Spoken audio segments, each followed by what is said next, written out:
Welcome to week 11 of Explore the Bible. We're continuing through the book of Isaiah. Today we come to a chapter that may be very familiar to you. It's a very commonly preached from and read passage, a memory verse you may have learned. I remember learning, I think in junior high, Isaiah 53:6. But Isaiah 53, what a great passage. Speaking of the suffering servant, the sacrifice of the Messiah, the giving of life that we see fulfilled completely, wholly, totally in the person of Jesus Christ. So let's look at Isaiah 53 as we go through this study today. He says first, he grew up before him like a young plant and like a root out of dry ground. He didn't have an impressive form or majesty that we should look at him, no appearance that we should desire him. He was despised and rejected by men, a man of suffering who knew what sickness was. He was like someone people turned away from. He was despised and we didn't value him. Here you see the laying of the foundation of who Christ is. I think it's interesting, first of all, to point out to you the past tense verbs. Isaiah is written literally hundreds of years before the coming of Christ, and yet he writes and speaks here in past tense because in the mind of God, this is a done deal. Okay, God has already, this is accomplished already because he's not limited by time, and what he has purposed to do, he does, therefore it's already done, as he sees it. But now you see clearly here this laying a foundation about the Messiah, that the Messiah is not going to be the good-looking, well-liked, well-loved, one that everybody wants to hang around kind of person, the one that becomes extremely popular and leads this popular rebellion. That's not who the Messiah is. He talks about him coming even as like a root out of dry ground. Okay, this inauspicious beginning, not planted in the fertile soil, not watered, but the root that grows up out of the dry ground. Okay, you get that? And no impressive form, no majesty, no appearance that we should desire him. There was nothing there that said this is who it will be. It's saying Bethlehem, out of Bethlehem, really, that little bitty town, and then he was a Nazarene. And remember, can anything good come out of Nazareth? There's just nothing there to say this is the guy, this is who will be. That he is going to be someone who is nondescript by many calculations. He's doesn't grow up in a religious leader's household. He grows up as a carpenter. Right? He does not have what we might think of as the quality education, the great background that person's going to become the Messiah. It's the way God does things so many times is he takes that which we look at and we look at as shameful, as despised, and he turns those things into exactly what he uses. Okay, he says he was despised and rejected. Of course, we think of the ultimate rejection that happens when he is executed. A man of suffering who knew what sickness was. He was like someone people turned away from, despised. We didn't value him.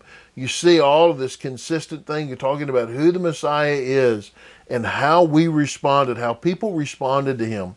And then we see in 4 and 5, yet, even though despised and rejected, even though hated, even though nobody thought anything of him, yet he bore our sicknesses, he carried our pains, and we in turn regarded him as stricken, as cursed, struck down by God, right, afflicted.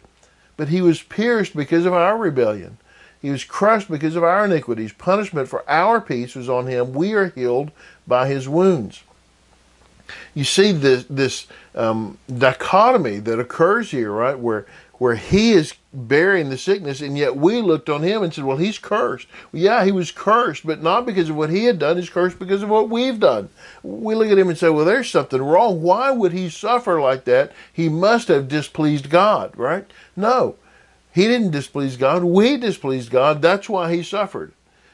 Too often we want to make these assumptions, and he's flipping all of these things upside down. Right? He says he wasn't pierced because of his rebellion. He wasn't crucified because of what he had done. He's crucified because of what we have done. They didn't put a crown of thorns on his head because he deserved it. They put a crown of thorns on his head because we deserved it. They didn't put nails in his hands and feet because he had done something wrong. They put nails in his hands and feet because we've done something wrong. Okay, they didn't put a spear in his side because he was a horrible person. They put a spear in his side because we're horrible people. That's why. Crushed because of our iniquities. Our punishment, right, that brought peace, our punishment was on him. He got our punishment. We're healed by his wounds. His wounds make us whole. See, all we, like sheep, I'm going to have to give you the King James Version probably as I read it, but we all went astray like sheep. We've all turned to our own way, and the Lord has punished him for the iniquity of us all. We have just picked our own path. We've done what we wanted to do, and the Lord laid on him our sin. This is 2 Corinthians chapter 5. It says he grabbed up all of our sin. He made him who knew no sin to be sin for us, so that we might become the righteousness of God. This is who Christ is. This is the sacrifice he made. And that sacrifice is not in a vacuum. That sacrifice was for us. It provided a way for us. It paid the penalty for our sin. It made us whole, or made the offering of wholeness to us. It's there now. We can be whole because Christ died. He didn't die for his, he died for us. He had none. He died for ours. Yet the Lord was pleased to crush him severely. I was thinking, read this. This is tough, okay? This is a tough thing. The Lord was pleased to crush him severely. Not that God thought, oh, this will be fun. But the Lord had decided that this was his will to sacrifice his son. So it was his will, his desire, what he wanted to do. He was pleased to do it because it was his will. If he didn't want to do it, he didn't do it, right? He didn't have to do it. He wanted to do it. When you make him a guilt offering, Christ is the guilt offering. He will see his seed. He will prolong his days, and by his hand the Lord's pleasure will be accomplished. After his anguish, he will see light and be satisfied. By his knowledge, my righteous servant will justify many, and he will carry their iniquities. There is a hint here to the resurrection, okay, that is not the end of the story for the Messiah, right? After his anguish, he will see light and be satisfied.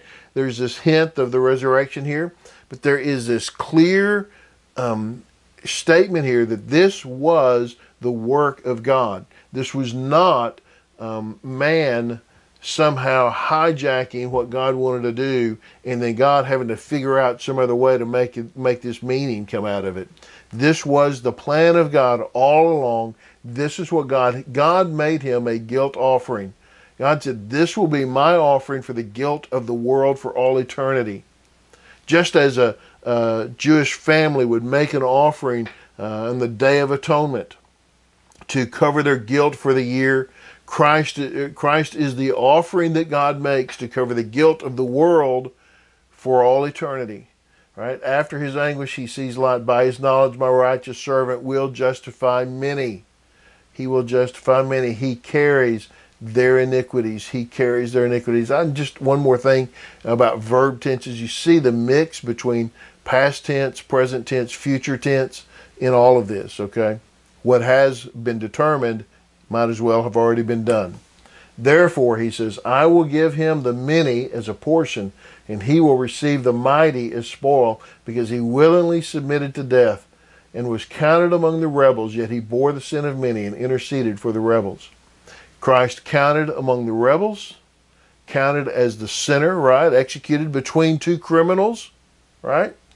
Counted among them, but he was bearing the sin there of many, not of himself. He was bearing my sin and your sin. He was bearing our sin on the cross.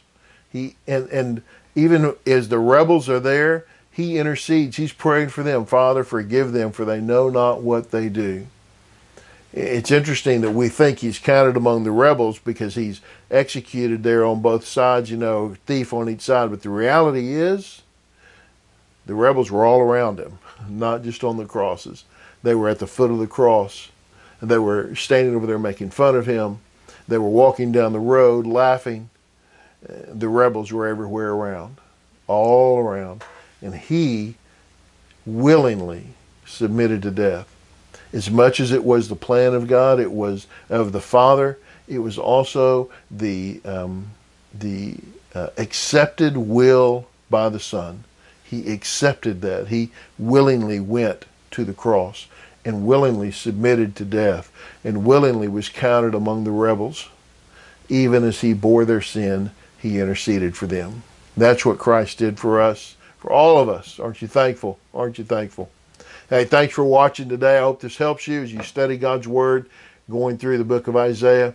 Appreciate it. Subscribe to our channel. Follow us all the time so you get the notices every week when the videos go up. Thanks. We'll see you again next week.